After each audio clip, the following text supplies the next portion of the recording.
autres programmes sur RT. Midi, à quoi sert la Convention de l'ONU sur les droits de l'enfant? Enquête avec Zoom au repas. Midi 45, Métropolis met à jour l'agenda culturel et tire le portrait du grand Miles Davis. 13h30, mais que fait-on à la télévision des laitons? Diantre, on y chante. Arte, on ne manque pas d'appétit. Ce soir, Ouragan musical dans votre téléviseur. Lily Allen, Sure is a great place for me to be at the moment. Kraftwerk,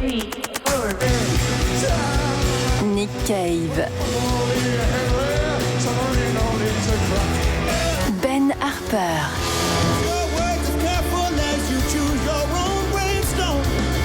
Hurricane Festival 2009 passera par Arte ce soir dès 23h10.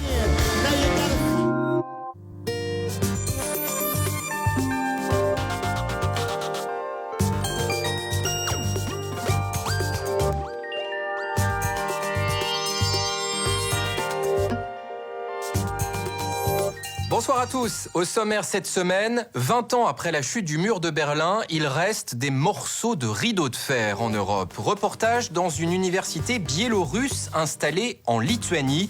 Les étudiants ont choisi l'exil pour échapper à la dictature dans leur pays.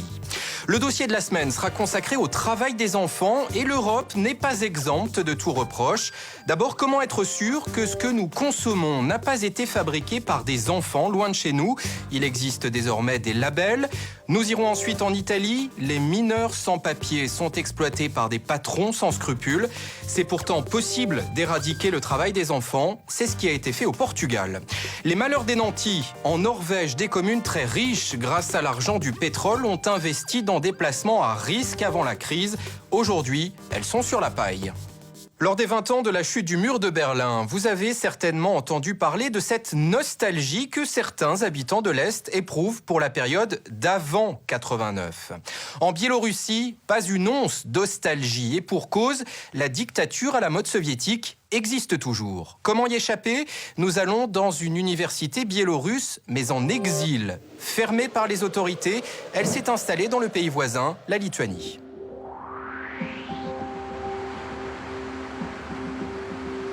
L'hiver est déjà tombé sur la dernière porte de l'Union européenne à l'est de l'Europe, celle de Vilnius en Lituanie. Mais le cœur de la capitale bat au rythme de Bruxelles depuis 5 ans. 600 000 habitants, et parmi eux, 1 millier de Biélorusses. Leur QG est à la périphérie de la ville. 5 rue Valakoupiou, faculté européenne de sciences humaines, une fac interdite depuis 2004 par le pouvoir autoritaire biélorusse. Voici la seule université en exil au monde. 3 ans qu'elle est établie en Lituanie grâce à des fonds de l'Union européenne, 5 millions d'euros annuels. Et 200 km qui séparent Vilnius de Minsk, la capitale biélorusse. Mais un monde entre les deux, la liberté. Le choix de Maria, 21 ans. Pour moi, c'est quelque chose de nouveau. Connaître la liberté. C'est la première des choses, la liberté. Et bien sûr, le plus important, c'est dans cet univers que j'étudie.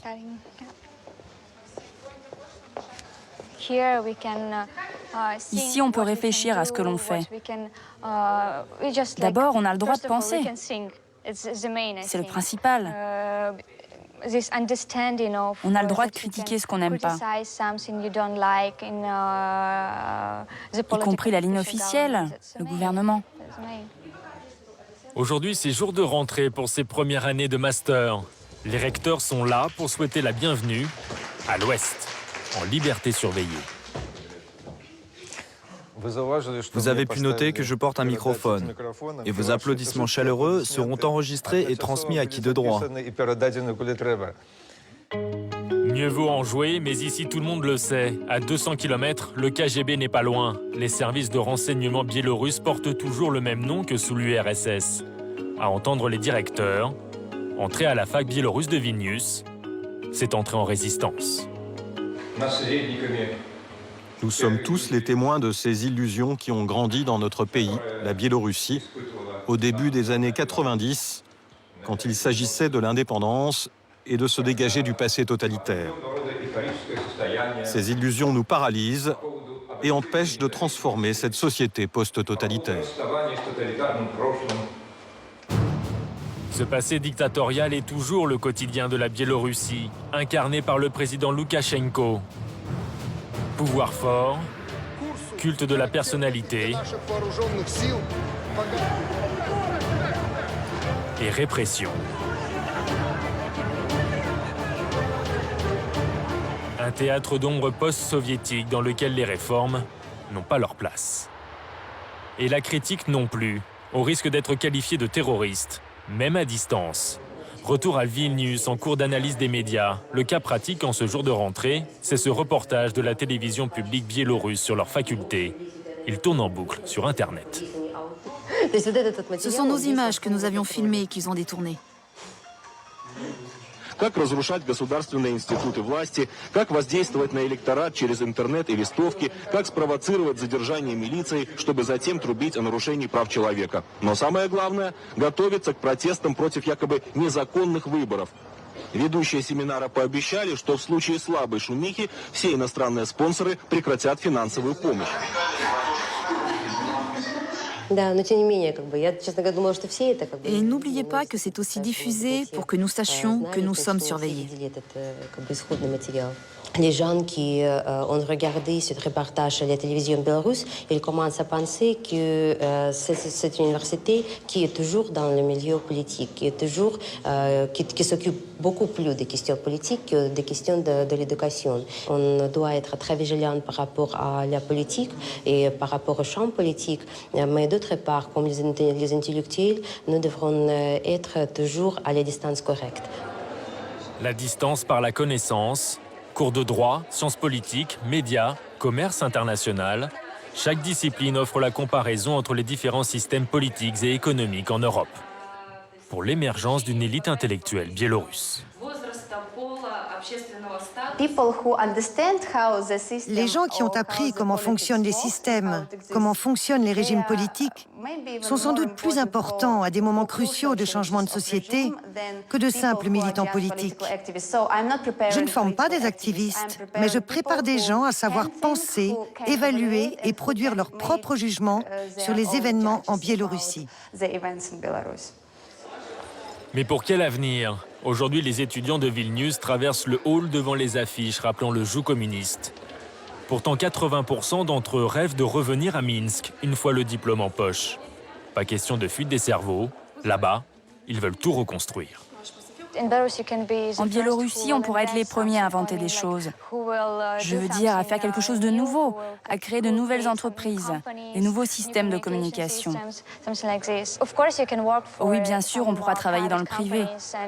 Notre diplôme sera reconnu, mais pas dans la fonction publique. Horizon bouché dans l'administration, c'est le revers de l'université en exil. Mais tous, directeurs, étudiants, profs, ont le même objectif, retravailler à Minsk. En espérant qu'un jour le soleil se lève enfin à l'est, de l'autre côté de la frontière. Ce mois de novembre 2009 marque le 20e anniversaire de la Convention internationale des droits des enfants. À cette occasion, zoom cette semaine sur le travail et l'exploitation des mineurs. C'est une réalité avant tout en Asie, du Sud en particulier, en Afrique aussi, mais l'Europe n'y échappe pas. D'abord parce que les plus de 200 millions d'enfants contraints de travailler dans le monde fabriquent bien souvent des produits destinés au vieux continent. Alors comment être sûr que votre chemise n'a pas été cousue par un gamin de 10 ans ? Des organisations européennes ont créé des labels qui garantissent des produits fabriqués sans la main de l'enfant et elles interpellent les autorités de Bruxelles.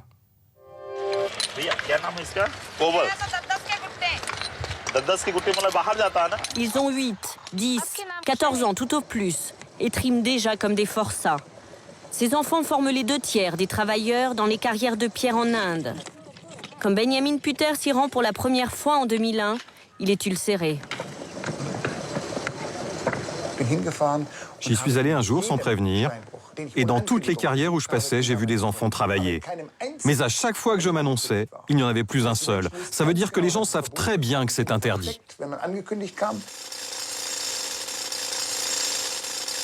Ces enfants sont toute la journée devant un marteau-piqueur. On les oblige à travailler ici toute la journée. Ils ont une espérance de vie de 30 ans. C'est purement et simplement un assassinat. Ces carrières inhumaines sont devenues le nouveau champ de bataille de cet ancien assistant parlementaire vert qui combat le travail des enfants en Inde depuis 25 ans avec l'ONG allemande Misereor. Je ne veux plus voir ça. Je ne veux plus voir ces pierres importées en France ou en Allemagne. Je veux que l'acheteur puisse savoir que les pierres qu'il achète ne sont pas produites par des enfants et que ces enfants aillent à l'école. Ainsi est né en 2007 Certifix, un label d'origine contrôlée qui garantit qu'aucun enfant n'a travaillé sur les pierres estampillées. Chez les importateurs allemands, l'écho est immédiat. À l'époque, la société Zeib à Karlsruhe fait appel à Benjamin Putter pour remporter un gros contrat. La ville d'Ettlingen avait lancé un appel d'offres important, mais avec une clause exclusive. Les pierres utilisées devaient être certifiées sans travail des enfants. Nous voulions absolument ce contrat. Nos fournisseurs de pierres indiens, avec lesquels nous travaillons depuis des années, ont très bien compris et ils ont tout de suite été partants pour se soumettre à un processus de labellisation. Pour l'entreprise, un tel label n'a que des avantages. Elle y gagne en image auprès de ses clients publics, mais aussi des particuliers. En Allemagne, on est de plus en plus sensibilisé au travail des enfants. Beaucoup de clients privés sont prêts à payer un prix légèrement plus élevé, pourvu qu'on les informe sur l'origine précise des matériaux et la façon dont ils sont produits. Ça oscille entre 3 et 8% de plus. Pourtant, moins de 1% des pierres indiennes vendues aujourd'hui en Allemagne sont certifiées, car la labellisation est un long processus. Il faut contrôler régulièrement toutes les carrières et leurs propriétaires ne s'y soumettent pas toujours de bon gré. Nous demandons aux grossistes d'où viennent leurs pierres et nous nous rendons dans les carrières pour les inspecter. Là, on leur demande s'ils emploient des enfants, on leur propose notre aide. Et puis, nous revenons une autre fois, par surprise, à n'importe quelle heure.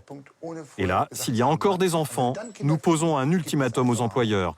À la 3e reprise, nous leur retirons le label. Si nous combattons le travail des enfants, il faut pouvoir leur proposer une alternative. Quand nous réussissons à les retirer des carrières, nous nous assurons qu'il y a une école sur place qu'ils pourront intégrer. Et s'il n'y a pas d'école, nous ouvrons nous-mêmes un centre de formation pour les accueillir. Troquer le marteau pour le crayon.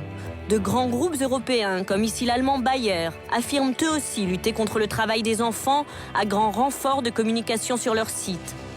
Le 5 novembre dernier, pourtant, une ONG indienne dénonçait encore l'exploitation d'enfants de 8 ans par un sous-traitant du même Bayer. Depuis les années 90, des images d'enfants sous dans des chaises ou arrimés à des métiers à tisser pour Ikea ou dans des ateliers textiles pour Nike ou Gap scandalisent régulièrement l'opinion publique.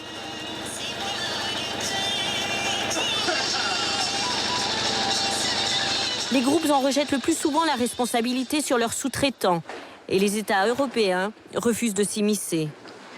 Ce qui révolte les ONG qui se battent pour une responsabilité pénale des entreprises. Plus de 250 d'entre elles ont créé une coalition à Bruxelles où elles militent pour une nouvelle réglementation. Il faut changer la loi pour que les multinationales soient tenues comme légalement responsables de ce que font leurs filiales lorsqu'il y a violation des droits de l'homme. Tout ce qui se passe dans les filiales, toute infraction commise doit remonter jusqu'à la société mère. Nous demandons, parce que nous estimons que ce ne serait que justice, que toute personne victime d'abus de la part d'entreprises européennes puisse traîner ces entreprises en justice en Europe, parce que c'est en Europe que ces entreprises font du profit et que ce serait un moyen efficace de pression sur les compagnies si elles savent qu'elles peuvent être poursuivies. Ces entreprises seraient alors obligées de mettre en place un système de contrôle fiable et une bonne remontée des informations. Et elles ne pourraient plus dire « je ne savais pas ». Aux États-Unis, ce type de loi existe déjà. En Europe, nous en sommes encore loin. En attendant, plus de 200 millions d'enfants sont toujours exploités dans le monde.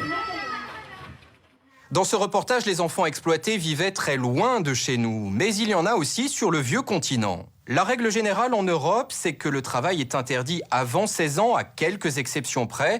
Certaines régions ne respectent pas ces règles. Au Royaume-Uni, 2 millions d'adolescents de moins de 16 ans ont des jobs occasionnels.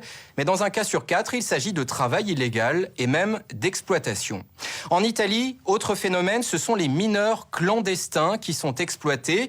Ils débarquent souvent seuls, car jusqu'à 18 ans, on ne peut pas leur refuser de titre de séjour. À Rome, une association les aide à travailler légalement.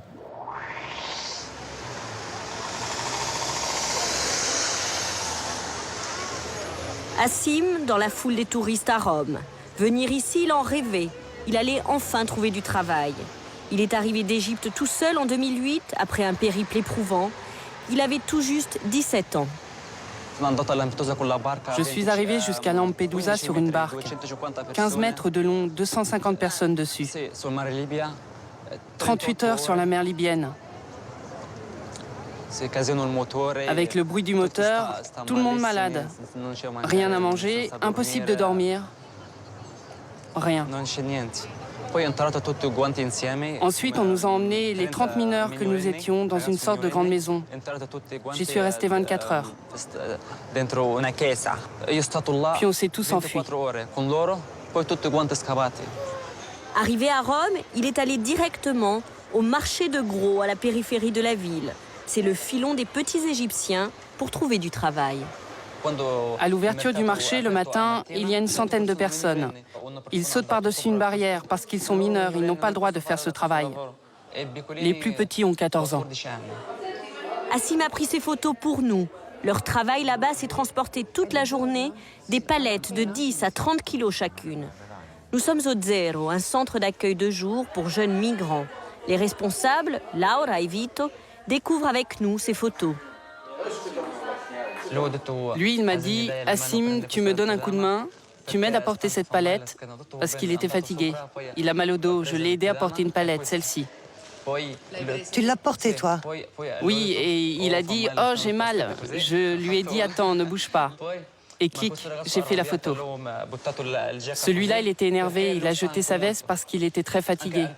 Il avait trop chaud parce que les palettes sont trop lourdes. Mais qui les achète, ces palettes? Ça marche comme ça. Tu fais une pile de palettes, 10, 15, 20 palettes. Quelqu'un vient te les acheter, 70 centimes par palette. Donc 10 palettes, 7 euros, 20 palettes, 14 euros.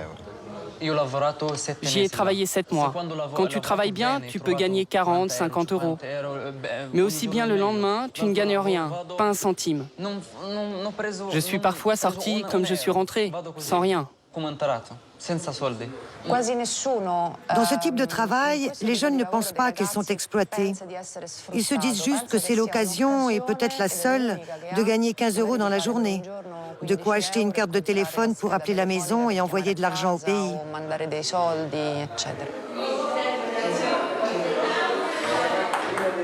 Au centre Zero, ils sont 350 jeunes migrants comme Assim, à venir se détendre pour quelques heures, prendre une douche, parler entre eux ou avec les animateurs. Les plus jeunes n'ont pas 14 ans. Alessandro est arrivé seul de Roumanie à l'âge de 13 ans.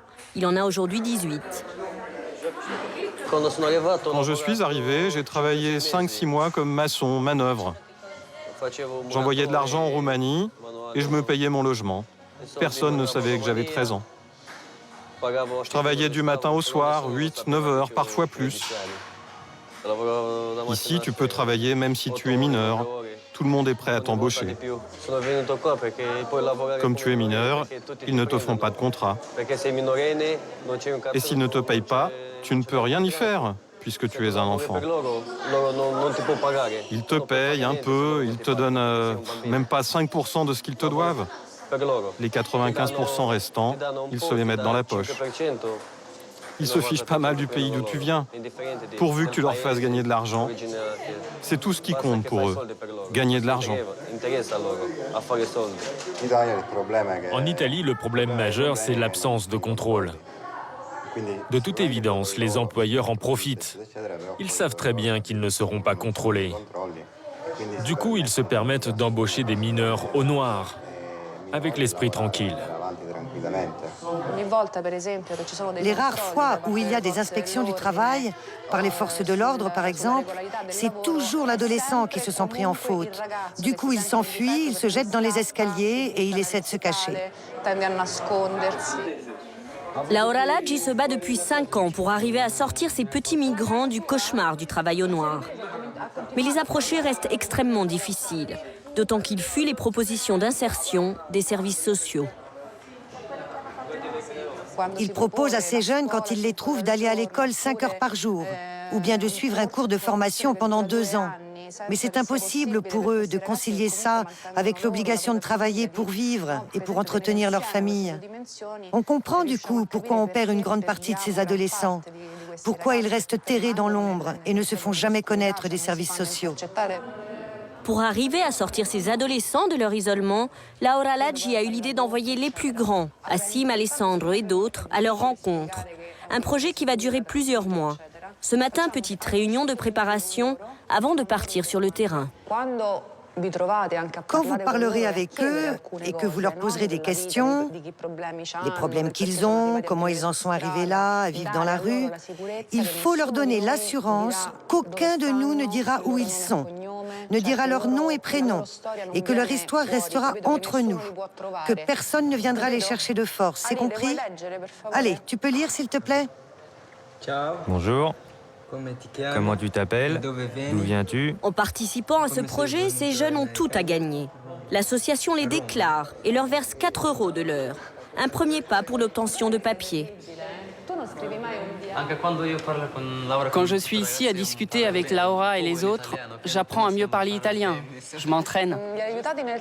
Ça les aide à mieux connaître leurs droits. Ici, ils gagnent en assurance, en confiance en eux. Ça les aidera plus tard pour obtenir des contrats de travail. Ça y est, on te l'a donné, ton numéro de sécu. Tu l'as apporté? Oui, je l'ai. Fabuleux. Pour toi aussi, c'est la même chose, Alessandro. C'est important, parce qu'on en a besoin pour pouvoir te payer dans les règles. Il faut absolument que tu demandes tes papiers. Et puis, ça te servira aussi pour travailler et pour tout le reste. Cette expérience est un moyen pour ces jeunes de sortir de la clandestinité. Et pour Assim, un tremplin pour trouver enfin un travail digne de ce nom. Je veux un travail, mais seulement avec un contrat, avec une carte pour rentrer sur le marché. Je veux travailler dans les règles. Si je ne trouve pas ici, j'irai chercher ailleurs, dans une autre ville. Je suis partie d'Égypte il y a seulement 1 an. C'est encore trop peu. J'ai encore 3-4 ans devant moi pour trouver de quoi me loger, avoir de l'argent en banque. Et à ce moment-là, d'accord, je rentrerai voir ma famille là-bas. Et puis je reviendrai en Italie pour travailler encore. Alors comment éradiquer le travail des enfants dans les pays européens? Le bon exemple est à chercher du côté du Portugal.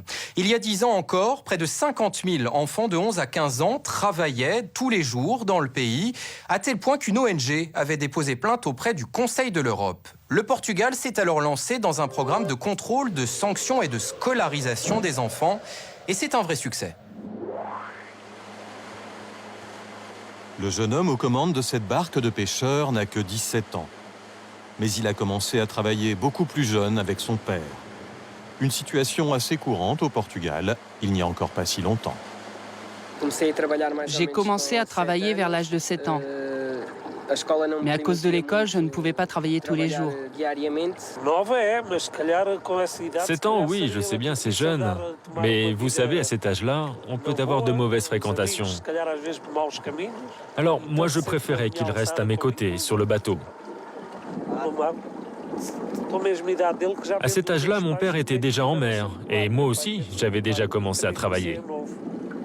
Vous savez, on fuyait l'école à notre époque. Diogo a lui aussi abandonné l'école. En 2006, à l'âge de 14 ans, il est devenu marin-pêcheur, payé par son père. Mais du coup, il est tombé dans l'illégalité. Au Portugal, il faut avoir au moins 16 ans et 9 ans de scolarité pour avoir le droit de travailler.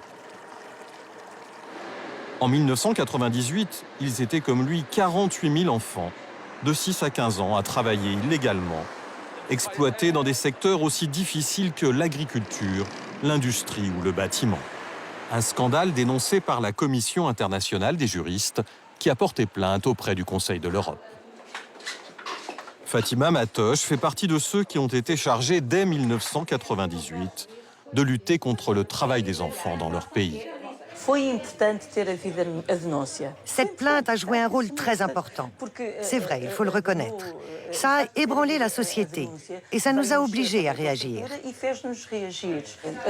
Bien que le travail des enfants existe dans d'autres pays aussi, tout le monde le sait, le Portugal est le seul pays à avoir eu le courage de créer un organisme spécifique pour résoudre ce problème. Cet organisme, c'est le PETI, Programme de prévention et d'élimination du travail infantile. L'État portugais a pris les choses très au sérieux. Il a investi 50 millions d'euros, a créé 60 postes de fonctionnaires et a lancé des campagnes pour éradiquer ce problème. Bilan, désormais les mentalités ont changé. Ce que je peux dire, c'est qu'aujourd'hui la société réagit immédiatement dès qu'un cas se présente. C'est intéressant de voir qu'au cours des 10 dernières années, les citoyens se sont mis à nous dénoncer spontanément ce type de situation. Par exemple, dès qu'ils voyaient quelqu'un sur un chantier qui avait l'air d'un mineur, ils nous le signalaient. Pour Diogo, c'est l'école qui a signalé son absence. Mais à l'époque, l'adolescent gagnait déjà bien sa vie, près de 700 € par mois. Aussi, quand les fonctionnaires du PETI sont venus le chercher pour le rescolariser, ils ont dû trouver des arguments de poids. Ils m'ont dit, tu peux finir ta scolarité en suivant notre programme. En 2 ans, tu décroches ton année de 3e. Elle est essentielle, parce que si tu ne l'as pas, tu ne peux pas avoir de contrat de travail, ni travailler légalement. Ils ont commencé à me faire un peu peur.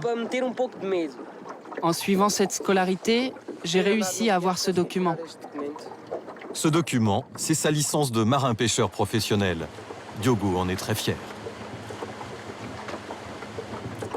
Dorénavant, au Portugal, on considère que le travail infantile a été éradiqué. Ne subsistent que quelques poches de travail à domicile, beaucoup plus difficiles à contrôler. L'État a pourtant conservé les structures qu'il avait mises en place. Mais aujourd'hui, elles servent à lutter contre l'exclusion sociale.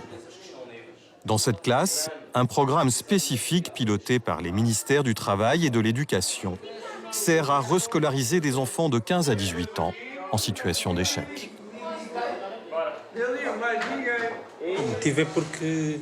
Je suis là parce qu'avant je manquais l'école. Je faisais des bêtises. Je me bagarrais avec les élèves. J'ai perdu pas mal d'années comme ça. Quand j'étais au CM2, je n'allais pas en classe. Je faisais le mur pour aller au café. Et vers 14-15 ans, je me suis retrouvée fille-mère. Ici, l'objectif est d'abord d'apprendre aux élèves à respecter les règles de vie en société, puis de leur inculquer les savoirs de base, indispensables à leur future insertion professionnelle. On définit des objectifs à court terme, sur des périodes d'1 mois, 1 mois et demi. On suit chaque élève individuellement. Si l'un d'eux a besoin d'un soutien personnalisé de la part d'un professeur, c'est toujours possible, car nous sommes toujours 2 enseignants dans la classe. Et c'est nous, les professeurs, qui fabriquons l'ensemble de nos programmes scolaires, en fonction des besoins des élèves. Plus de 4000 élèves répartis dans 152 classes à travers le Portugal ont suivi ce programme en 2008. Lutter contre l'exclusion sociale en rescolarisant des enfants, c'est peut-être le meilleur moyen d'éviter qu'un jour, ils ne se retrouvent en situation de travail. Un mot de la France pour boucler ce dossier. Vous savez qu'il existe un poste de défenseur des enfants occupé par Dominique Versini. Eh bien, cette autorité indépendante est menacée. Selon un projet de loi examiné en septembre, elle sera englobée dans un poste plus large de défenseur des droits en général. La voix des enfants risque d'être moins entendue. Il y a en Europe un pays qui a échappé en partie à la crise, c'est la Norvège. Il faut dire que la Norvège a des atouts, c'est le 3e exportateur mondial de gaz et de pétrole. Ces hydrocarbures constituent une manne financière, mais certaines communes ont investi l'argent dans des placements à risque à Wall Street. Résultat, alors que certaines villes norvégiennes ont prospéré ces derniers mois, d'autres sont aujourd'hui sur la paille. C'est l'histoire de la cigale et la fourmi version Grand Nord. La vedette de secours en haute mer file ses 38 nœuds. À ce régime, les diesels consomment 250 litres de mazout à l'heure. Pas de quoi inquiéter Roy Steinsam et son équipage. Les secouristes bénévoles en mission de formation n'ont pas de souci d'argent. La commune de Okra, qui finance le bateau, est riche, très riche. Le sous-sol au large de la côte norvégienne contient d'immenses poches de gaz. La raffinerie, non loin de Trondheim, est l'une des plus rentables au monde, avec une production quotidienne de près de 14 millions d'euros de gaz. 80% des recettes sont reversées à l'État norvégien. Le reste revient au groupe pétrolier propriétaire de l'installation. Mais pour autant, les 3000 habitants de l'île ne sont pas oubliés. Les taxes commerciales sur la production du gaz offshore rapportent 15 millions d'euros par an à la commune. De quoi réjouir les élus de Okra. La gestion du budget communal en devient un jeu d'enfant. Pour nous, le gaz est aussi une chance unique pour renouveler les infrastructures de l'île. Nous voulons construire une nouvelle école et un centre culturel dans les prochaines années. Et nous pouvons offrir un meilleur service aux habitants de la commune. Les revêtements des routes ont déjà été refaits à neuf, éclairage compris. Un luxe de bon augure pour les habitants de Okra, d'autant plus que les réserves de gaz devraient suffire pour les 30 ans à venir. La petite île compte bien suivre l'exemple de la ville de Molde sur le continent. Ici, l'argent des énergies fossiles a été investi dans la pierre. Mais l'État norvégien n'est pas en reste. Les énergies fossiles ont rapporté 69 milliards d'euros dans les caisses de l'État. En pleine crise, le pays affiche une croissance de 2%. La ville de Molde, 20 000 habitants, a pu s'offrir le luxe de construire une patinoire ultra-moderne. Pour d'autres communes, l'avenir s'annonce nettement moins rose. C'est le cas de Vik sur le fjord de Zogne au sud de Trondheim. Dans cette commune, la trésorerie est à l'image de la marée, au plus bas.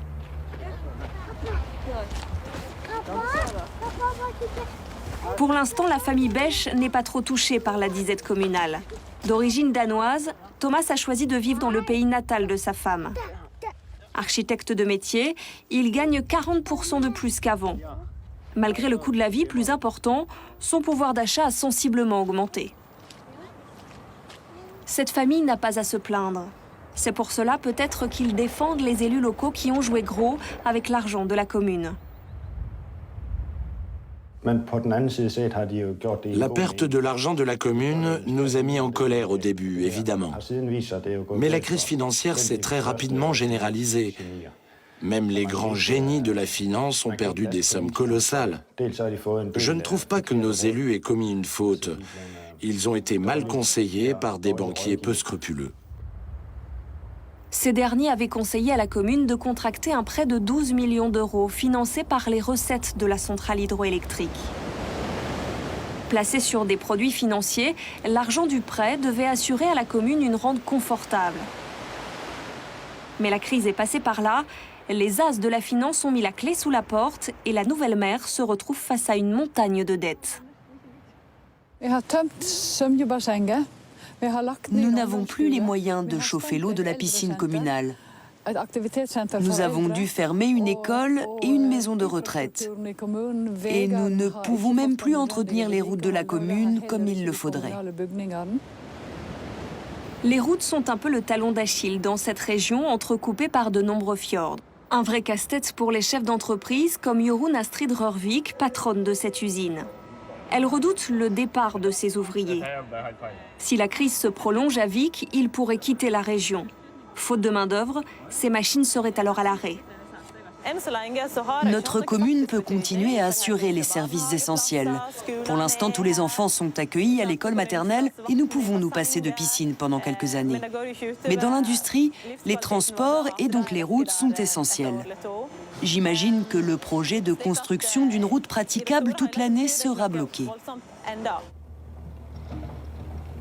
Les aides de l'État sont distribuées avec parcimonie. Comme tous les gouvernements européens, Oslo a mis la main à la poche pour sauver les banques. Le spectre du chômage a été écarté, mais sur les dizaines de milliards d'euros de la production gazière, 4% à peine sont investis dans les infrastructures. Les grands chantiers comme ce pont capable de résister aux pires tempêtes sont rares. Pourtant, l'industrie norvégienne réclame des infrastructures modernes et rapides, nécessaires pour les années d'après la manne pétrolière. Dans la riche commune de Åkra, les plans de construction d'un pont reliant l'île au continent sont prêts. L'argent nécessaire pour cela jaillit littéralement du fond de la mer. Pour Roy Stansam et son équipe, les années à venir s'annoncent insouciantes. Le financement de leur bateau est assuré pour longtemps encore et c'est avec sérénité qu'il attend l'âge de la retraite. Pour cela, il peut compter sur les fonds de pension alimentés par les pétro-euros. Grâce à ce trésor de guerre, les 5 millions de Norvégiens savent que leur place au soleil est assurée. Il n'y a pas qu'en France que la question du droit au logement est très sensible. Au Portugal, en 1974, quand la dictature de Salazar est tombée, 800 000 immigrés venus des anciennes colonies sont arrivés pour trouver une vie meilleure en Europe. La plupart ont échoué dans des bidonvilles et certains immigrés de la 2e et de la 3e génération y sont encore. Pourtant, le Portugal finance des programmes de relogement, mais il pose autant de problèmes qu'il n'en résolve. Ariana Andrade a réussi. Cette fille d'immigrés capverdiens a trouvé du travail et peut enfin s'offrir un appartement digne de ce nom. Un luxe auquel de nombreux immigrés africains installés au Portugal ne peuvent que rêver. Plus jeune, Ariana n'a pas eu la chance d'avoir ce qu'elle peut désormais offrir à ses enfants. Elle a grandi de l'autre côté de la gare, dans un bidonville d'Amadora, dans le district de Lisbonne. Pauvreté, déchéance, drogue et violence font partie du quotidien de son quartier Zej de Maio, de même que la stigmatisation de ses habitants, souvent colportée par les médias. Ariana nous montre son ancienne maison. Construite illégalement par ses parents en 1975, elle a dû être démolie car les eaux usées du quartier l'avaient entièrement inondée. La porte d'entrée était ici. Ici, il y avait une petite cour intérieure, puis on entrait directement au salon. Le salon était là. Il arrivait jusqu'ici, c'était vraiment étroit. On pouvait à peine bouger. La plupart des habitants du quartier sont capverdiens et leurs maisons sont beaucoup trop petites, délabrées et insalubres. Depuis 1993, le gouvernement portugais s'efforce de trouver des solutions à ces conditions de vie. Mais jusqu'à présent, seuls 80% des 50 000 familles ont pu être relogées. Dona Luisa ne sait pas combien de temps encore elle devra faire cuire son torresmo à toit ouvert. J'aimerais avoir un nouvel appartement. Ici, on vit au milieu des poubelles, des rats et des cafards. Comme la plupart des habitants du quartier, Dona Luisa ne dispose d'aucun revenu et aurait besoin d'un logement social. Mais ils sont rares au Portugal. À ses débuts, le programme national de relogement avait certes permis de créer des immeubles entiers de logements sociaux, mais cette mesure a engendré de nouveaux ghettos. Les immigrés ont emporté leurs problèmes avec eux et les municipalités n'ont pas d'argent pour entretenir ces logements sociaux. Maria John Freitas travaille pour l'Institut qui finance et contrôle les initiatives communales de relogement. Cette famille rome a été relogée il y a 10 ans. Mais aujourd'hui, leur appartement est pire que leur cabane de bidonville. À croire que cette solution n'est pas la plus appropriée. On constate que la solution consistant à reloger les familles des bidonvilles dans de nouvelles habitations est discutable et a apporté son lot de problèmes qui perdurent. Le gouvernement a tiré des leçons des erreurs du passé et s'efforce d'éviter une nouvelle forme de pauvreté et de ghetto. On cherche à favoriser l'intégration et des solutions de relogement plus modestes. C'est un processus lent, d'autant que l'afflux dans les bidonvilles ne semble pas diminuer. Sur 30 bidonvilles à Amadora, il en reste encore 13. Mais la disparition de ces quartiers de misère semble s'amorcer. Pour que personne ne s'y installe, les maisons abandonnées sont rapidement détruites par l'administration locale. À grands coûts de dédommagement, de crédits à taux réduit et de nouveaux appartements à prix coûtant, on incite les habitants à devenir propriétaires. On aide volontiers ceux qui n'ont ne serait-ce qu'un faible revenu, mais ils ne sont qu'une minorité dans les quartiers comme Strelia de Africa. La plupart des habitants se sentent délaissés et frustrés. Le programme de relogement s'éternise.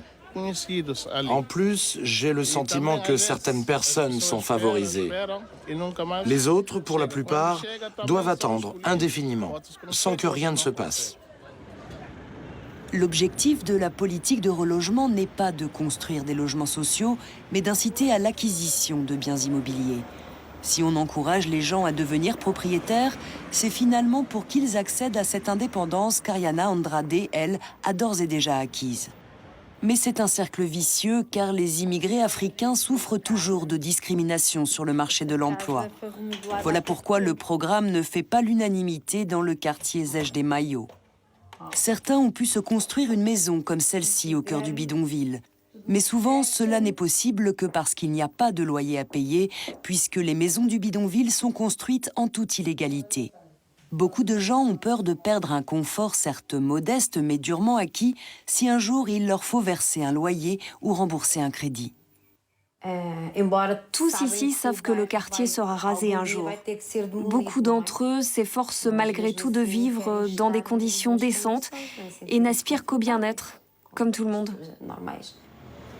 Cova de Moura est le quartier d'Amadora qui souffre de la plus mauvaise réputation du pays.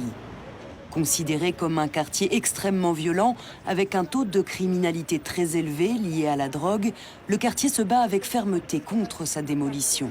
À l'association Moino da Juventude, on nous explique que cette réputation a été montée de toutes pièces pour justifier la démolition. Les habitants revendiquent haut et fort la revalorisation et la remise en état de leur quartier. Ce quartier témoigne de l'arrivée des immigrés africains dans les années 60 et 70 à Lisbonne, mais aussi du retour des Portugais qui ont vécu au Mozambique et en Angola pendant la période coloniale. Bien sûr, il y a des conflits dans notre communauté, mais nous les avons identifiés et reconnus, et nous sommes fiers de pouvoir cohabiter malgré nos différences. Face à la mauvaise réputation qui entoure le quartier de Cova de Moura, ses habitants se sont serrés les coudes, avec succès.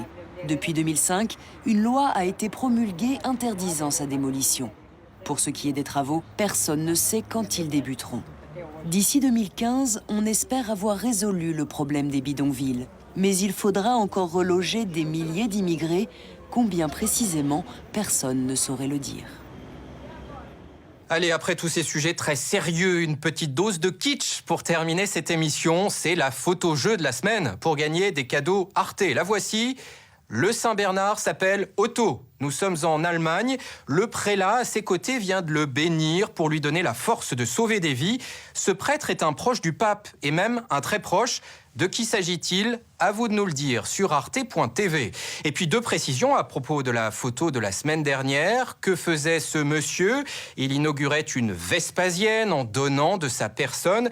La mairie de Bruxelles en a marre des trottoirs en piètre état dans la ville du Manneken-Pis. Elle développe donc les toilettes publiques. Et puis, deuxième précision importante, le monsieur en question, ce n'est pas le maire de la capitale, comme je vous l'ai dit, mais le chargé de tourisme à Bruxelles.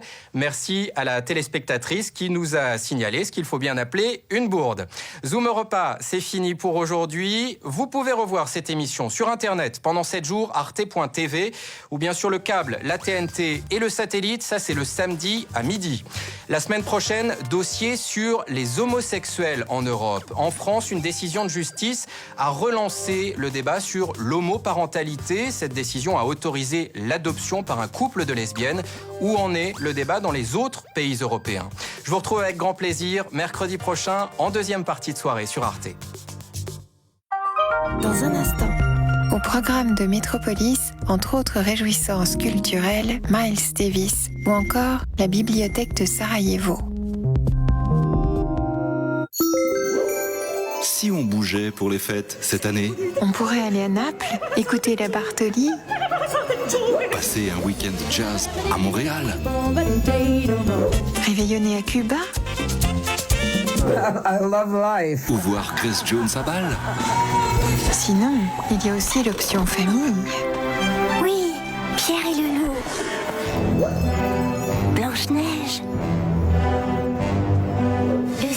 de demain. Pour les fêtes, demandez le programme sur Arte. Et moi, je veux voir Max Rameux. Max Rameux, c'est le meilleur.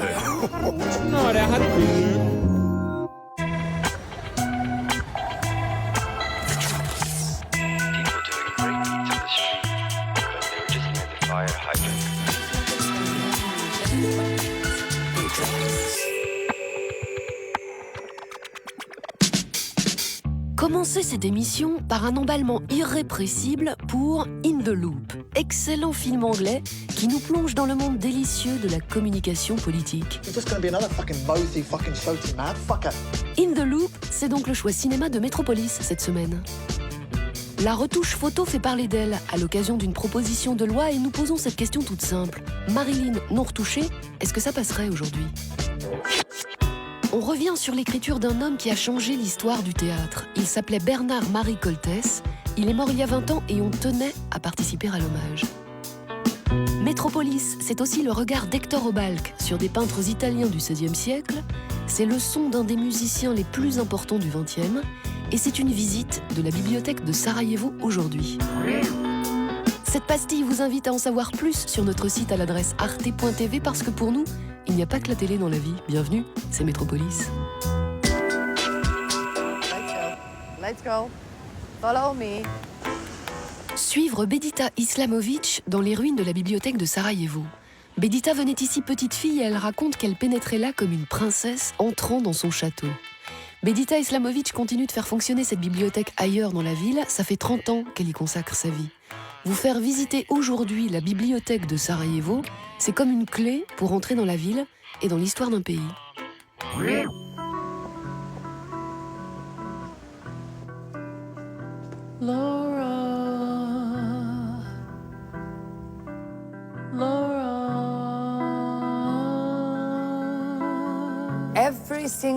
Chaque fois que je viens ici, j'ai envie de pleurer.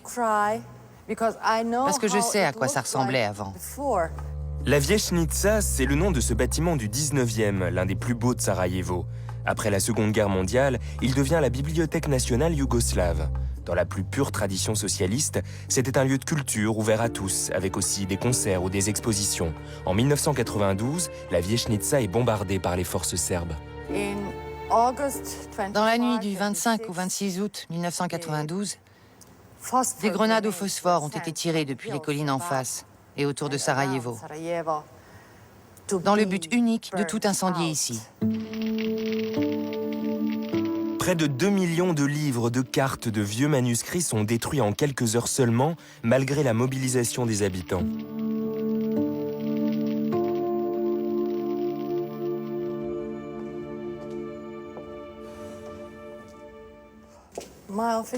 Mon bureau était par là.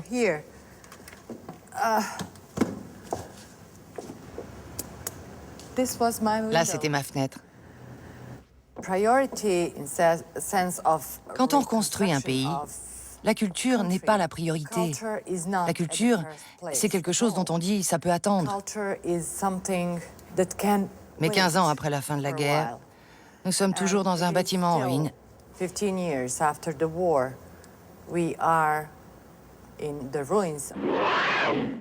Après la guerre, la Banque mondiale estime qu'il faut 960 millions de dollars pour reconstruire les infrastructures culturelles, la même somme pour le réseau d'eau. Et la priorité est donnée à l'eau. Aujourd'hui, les centres commerciaux et les bureaux se multiplient et la bibliothèque attend toujours dans une ancienne caserne militaire. Ça, ce sont des trous faits par des balles et des éclats de grenades.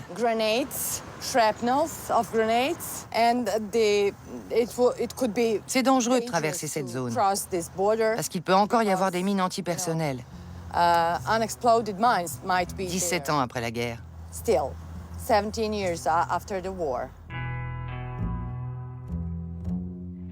Même s'ils sont beaucoup moins nombreux qu'avant, la plupart des gens qui travaillent à la bibliothèque y étaient déjà employés avant l'incendie. C'est le cas de Nermin Ibrulj. Il s'est reconverti dans la restauration de livres pour continuer à sauver ce qui peut encore l'être après la guerre.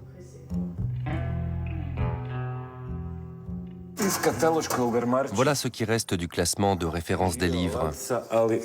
Le tiroir a survécu, mais les fiches ont brûlé. Tout part en lambeaux, alors j'évite de trop les manipuler. Vous voyez? Ça, c'est un manuscrit qui n'avait pas de couverture. Le papier a été traité et maintenant la restauration du livre est finie. L'essentiel dans la restauration des livres, c'est de préserver l'information. Il faut que le texte soit lisible. On ne se préoccupe pas trop des tâches ou de l'aspect esthétique. Du moment que le texte est lisible, pour nous, la restauration est terminée. Quand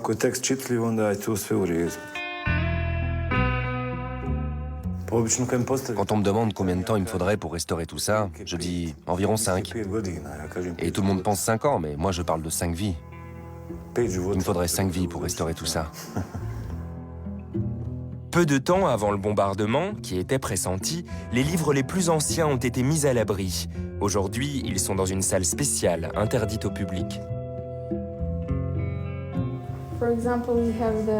Ici, par exemple, on a un atlas qui date de 1592.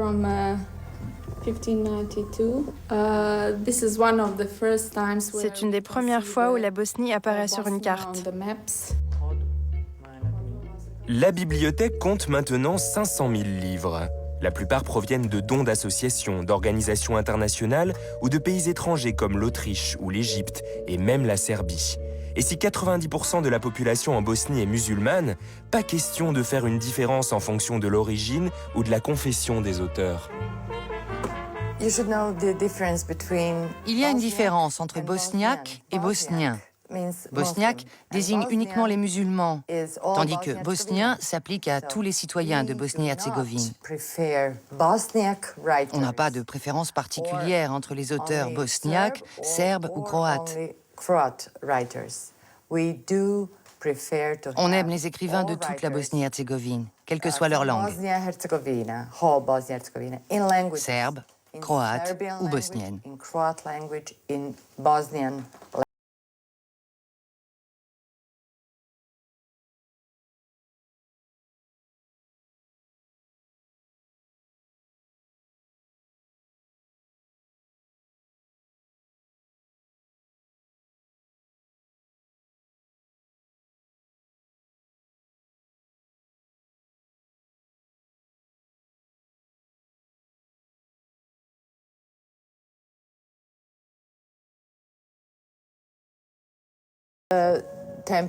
C'est temporaire, mais on n'a pas d'autre solution. Les étudiants et tous ceux qui fréquentent la bibliothèque ne savent même pas qu'on a tous ces ouvrages.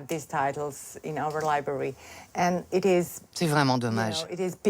C'est honteux de ne pas pouvoir leur donner accès à ces livres. Comme je vous le disais, on espère pouvoir emménager de nouveau à la Viechnitsa.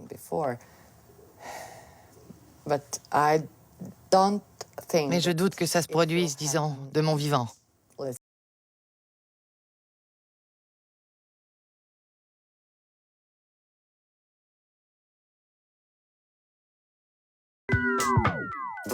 Métropolis enquête aujourd'hui sur les photos retouchées, car Valérie Boyer, députée UMP, a fait une proposition de loi exigeant que les retouches soient mentionnées sur toutes les images concernées. L'idée est de lutter contre une représentation de la femme qui encouragerait l'anorexie. Qu'est-ce que la retouche raconte de notre société? Voici les points de vue d'un retoucheur et d'un historien de l'image. Mettre la mention, effectivement, photo retouchée sur toutes les photos, je pense que ce serait plus rapide de mettre sur celles qui ne sont pas retouchées. Un peu comme il y a eu dans la pub, à une époque, la pub Superglue, on disait réalisée sans trucage. Ça montrait à quel point toutes les autres pubs étaient réalisées avec trucage. Mais à la limite, c'est peut-être plus simple. Hein.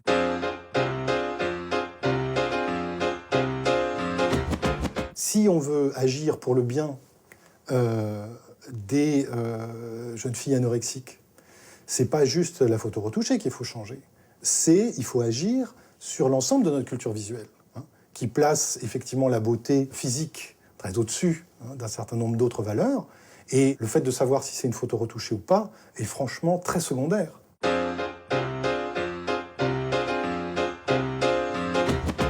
Si je feuillette ce magazine, j'ai ouvert au hasard là, Pour moi, ici, c'est forcément retouché, mais il n'y a aucun doute, quoi. Aucun doute, le petit